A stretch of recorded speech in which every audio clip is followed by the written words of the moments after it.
Shalom. It's a great privilege to take part in this initiative of Jewish Heritage Months and to speak about my perspective on Shabbat.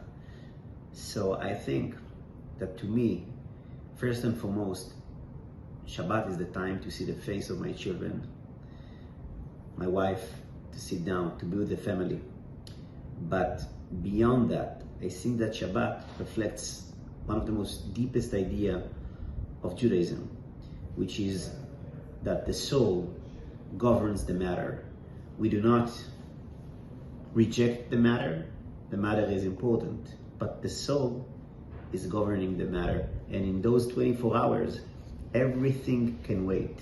Every job, every mission, besides keeping the life of our people and defending them, every other mission can move away, can move it to the side, and we can wait and spend time with the family and spend time with the soul. It's time to pray, it's time to learn, it's time for the neshama.